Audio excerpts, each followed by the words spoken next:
from this bodily platform. I have situated myself in the platform of Brahman, but still they have to fall down.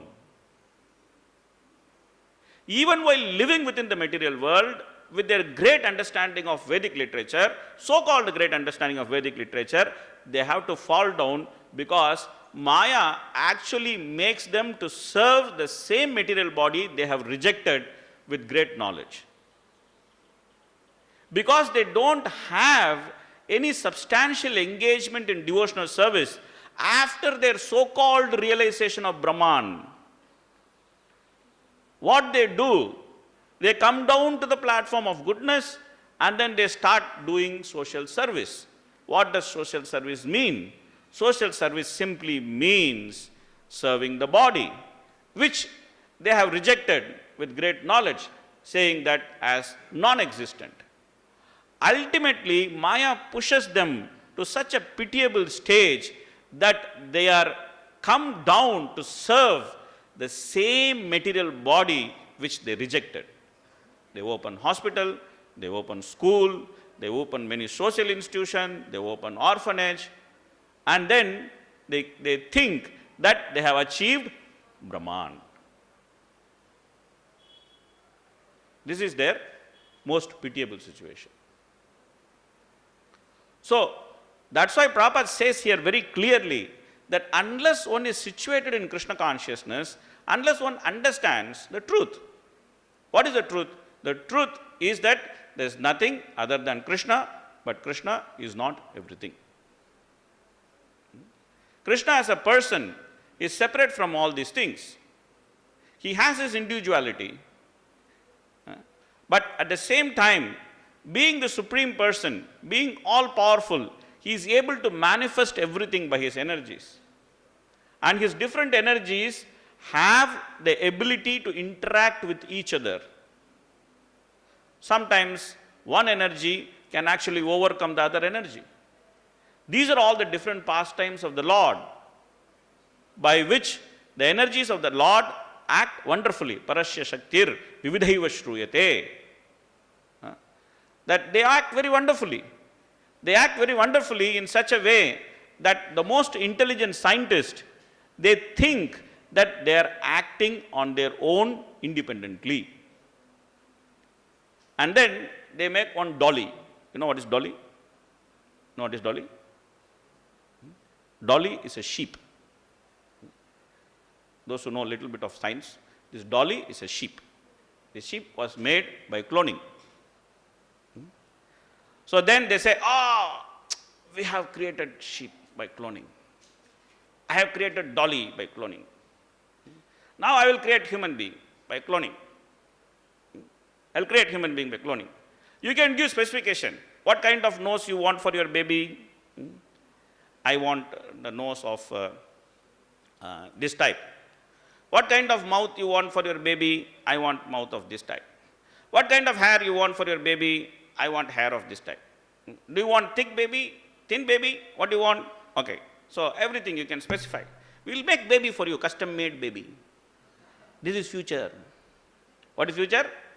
We will make custom made baby for you. We are going to play God. We don't know. We know how to tackle DNA. We know how to change the DNA. We know everything. We are God. We are God. We know everything. We know how to do it. So Prabhupada is saying that without Brahman, you cannot do anything. Because all this cloning business, non-cloning business, it all existed from time immemorial. This is not something new that, okay, we can clone. If you read Mahabharata, then all the Kauravas, they were actually born by cloning. They were not directly born from the womb of Gandhari. What was born from the womb of Gandhari is just a lump of flesh, because she became very angry when Yudhishthira was born. Before she could deliver her baby, both Gandhari and Kunti, they both were pregnant. And Gandhari was following this very keenly, that who is going to have baby first. And when Kunti had baby in the forest, then the news came to Gandhari that Kunti already delivered. She became extremely angry with the child in the womb. And then she said, what kind of child you are? You cannot even come out before this Kunti delivered. She slapped her stomach so strongly out of frustration. Then she simply delivered a lump of flesh. And when she delivered a lump of flesh, this lump of flesh was split into 100 parts, and it was kept in different pots. And then these thing actually developed into the 100 children of Kauravas. So, of course, all this technology is there, but Prabhupada makes a very important point, which I was reading again, that without Brahman, furthermore, since the ingredients and the immediate cause of material manifestation is Brahman, the ingredients of the ingredients and the immediate cause of this manifested material world are Brahman, and we cannot make the ingredients of this world independent of Brahman. Even if the scientist were to actually clone, or even if the scientist were to actually produce a DNA altered baby, but still they have to work with the energies of the Lord. This is the most important thing. That whatever has been achieved by the strength of mind, by yogic process in the previous worlds, in the previous yugas, in Kali Yuga, we simply try to achieve the same thing by scientific advancement. Prabhupada explains this in the first in the purport of the first shloka of Srimad Bhagavatam, that the yogic advancement or the yogic powers which were used to do fantastic things in the previous yugas, all those things are done by scientific advancement. So the fantastic things which yogis can achieve, that is not the substance, but still it is within the material realm.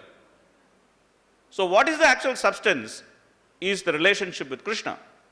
Krishna's relationship with the material world, Krishna's relationship with Jiva, and Krishna's relationship with the spiritual world. That is the actual substance.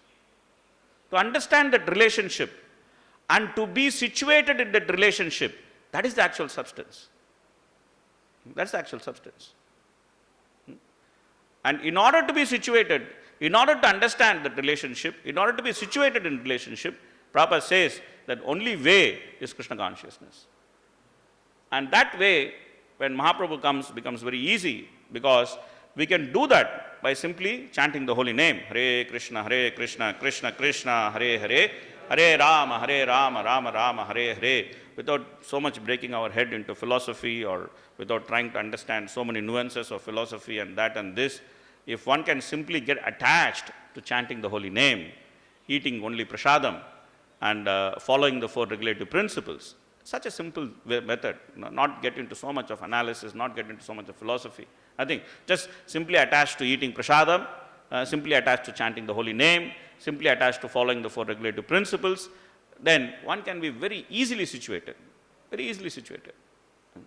I was talking to a devotee yesterday, day before yesterday, and then he actually said this as a matter of fact. And then I realized that how true it is. He said that, Prabhuji, when we read Bhagavatam, we see that in order to hear Chaturshloki Bhagavatam, Brahma went through penances of 100 celestial years. And then we simply hear Chaturshloki Bhagavatam from Bhagavatam by Prabhupada's translation. So how many years of penance we did? No? No years of penance. But whatever benefit Brahma got by hearing Chaturshloki Bhagavatam, by Prabhupada's mercy, we are directly able to get. So this is the unlimited mercy of Chaitanya Mahaprabhu. This is the unlimited mercy of the followers of Chaitanya Mahaprabhu, that even though we are completely unqualified, simply we get everything in our hands by the process of chanting the holy name. So this way, we are very fortunate. So we'll stop here, see some questions, comments. Yes, sir. Somebody give him a mic.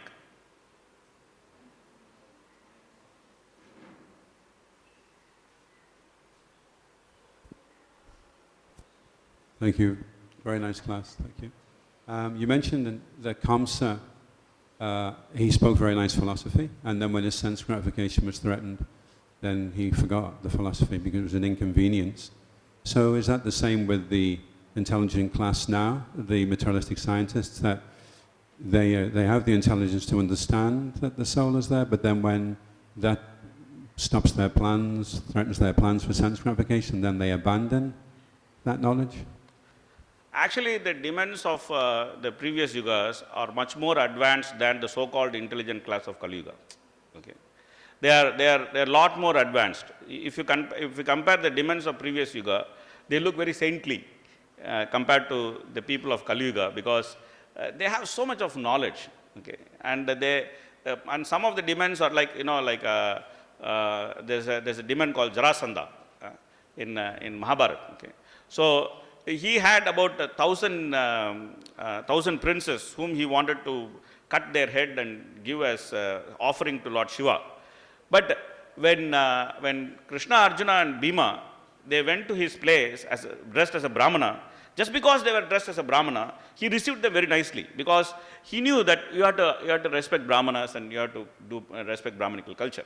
So the point is that the people of Kali Yuga are having so much of poor knowledge that they are not even comparable in knowledge to the demands of the previous yugas. Okay. Even though they claim that they are experts in particular knowledge and particular thing, in Kali Yuga, the studies have become so concentrated that you can actually study in one small portion, you can actually study so deeply. Like, I heard that there are people who just study about one teeth and then, become very expert in that teeth, whatever way, like, I don't know how they become, but also there are people who actually study only bones and then they become expert in bones. And so there are people who actually study a particular field and then they become so much expert in that field. But all this knowledge is of nothing, because they just simply think that ultimately everything is nothing. So what is the use? So the people of Kali Yuga are more unfortunate than the demands of the previous years or the previous yugas. That's why in the beginning of Bhagavatam itself, the position of people of Kali Yuga is nicely explained. Mandaha sumanda madayo mandabhagyenahi upadritaha. That even though they pose themselves as great scientists or great philosophers or great intelligent people, they actually fit this nice description. Mandaha means that they are very dull in understanding some basic point that you are not this body. It's a basic point. It's not something very difficult to understand that you are not this body, because the body is changing. We are seeing that the body is changing. So, and we are not changing. Our identity is not changing. That's because I was 5-year-old and I was having a 5-year-old body. I was not called something else. And now I have a 50-year-old body. I am not called something else. I simply identify myself irrespective of the 5-year-old body or the 50-year-old body. So it's not some high philosophy that you are not this body, that, to understand is so difficult. Oh, I am not this body. Nothing like that. Okay. But still, they cannot make out this simple thing that I am not this body. At least theoretically, you can understand that I am not this body. There is so much difficulty in understanding that. So, in that sense, these people are very unfortunate. Mandaha. And even if you try to explain to them, Prabhuji, you are not this body, they are so agitated. What is this? I am not this body. So agitated about this. Sumanda madayo. And even if we try to explain to them, and then we try to tell them, and they are interested little bit, but their circumstantial situation is such that Prabhupada says that because of self-created duties, people in Kali Yuga are destroyed. Like in India, I'm just talking about India. In my father's time, okay, before you die, if you make a house, you are considered successful. Just talking from materialistic point of view. In my father's time, before you die, if you make a house, you are considered successful. In my time, okay, after if you have children, you get married, you have children, and if you make a house, you are considered successful. Okay? But today, people are thinking that unless I have a house, I cannot get married. You see, so the point is that people are becoming so absorbed in self-created duties that I should have a house. Prabhupada got married when he was studying. He was not looking for some job, he was not looking for some job security, how my family will be maintained, how this, how that, nothing.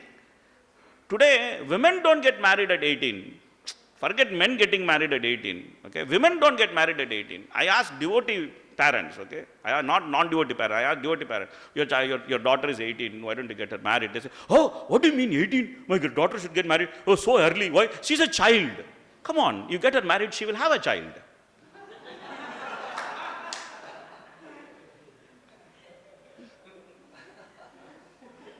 So the point is that people are so engrossed in self-created duties in Kali Yuga, so engrossed in self-created duties, that they have actually lost good sense.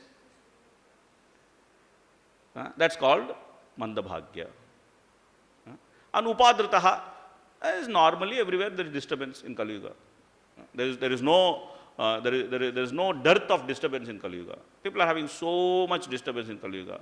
Adhyatmika, adibhautika, adidevika. Everybody is disturbed by everything else.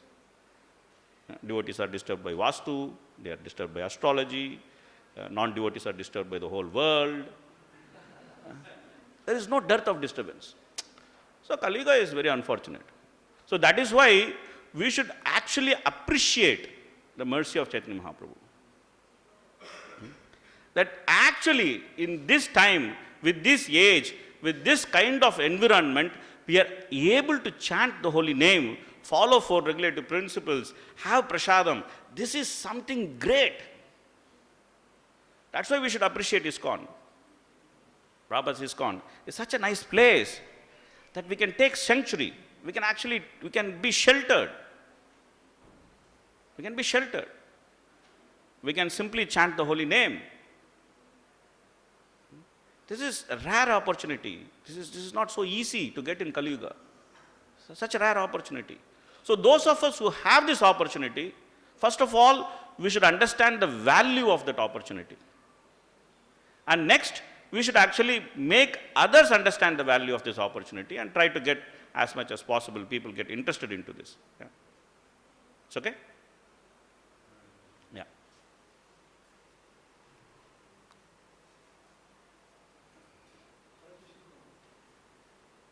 Hare Krishna. Hare Krishna, Prabhu. Now, you wonderfully explained, a lot of things. One thing, I'm just, asking you, a devotee's, body, because the body cannot exist without the soul. But when he gets a heart transplant from another, maybe, very rogue or somebody else, who will get the benefit, because that the soul, the devotee soul, or that soul also will get the benefit. So if you use something for Krishna's service, then everybody will get benefited. That's the whole thing. That whatever is used in Krishna's service causes auspiciousness for everyone. So everybody will get benefited. Of course, one should be careful that in applying this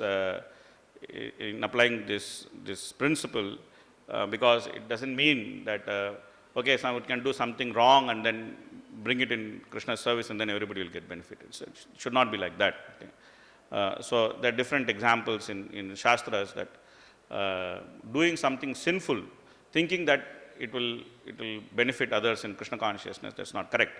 Okay? So that's why if you see in Shastras, again and again, like in Mrigari's story, like when Narada comes to Mrigari, he says that break your vow. So which means that give up sinful life. So basically one should give up sinful life. There is no choice, there's no two choices about it. Okay? One should not think that there's also a great devotee in South India called Thirumanshi Alvar, who is a king. Later he became a dacoit, and then the Lord came and then he actually told him that don't do this, don't become a dacoit to serve me. No, it's not correct. Okay? So that should be there. But as long as something sinful is not being done, okay, then whatever is done in Krishna consciousness and whatever is utilized in Krishna consciousness, then everybody gets benefited. So that's why when we get the resources to be utilized in Krishna consciousness, maybe it is like, in this example, a particular heart or a particular organ, or somebody gives me a 10 rupee donation. It doesn't matter. It's just a resource from others to be used in Krishna consciousness. The same principle applies. Then that resource should be properly used in Krishna's service. That's the responsibility of the devotee who is actually receiving that resource. It should not be used for sense gratification. So Prabhupada says not a farthing should be wasted. That is Prabhupada's quote. That Prabhupada is saying that a lot of money is coming, people are donating so much, but not a farthing should be wasted. So that is the mood. That's the mood in which a devotee should accept everything, whether it is an organ or whether it is just 10 rupee donation. Doesn't matter, because the principle holds the same, that whatever you get from others, you are getting it with the responsibility of utilizing it in Krishna's service. So it should be 100% utilized in Krishna's service. As long as that is being done, then everybody is benefited. When there is some sense, when there is some sense gratification which gets mixed, then everything gets spoiled. It's okay? Okay?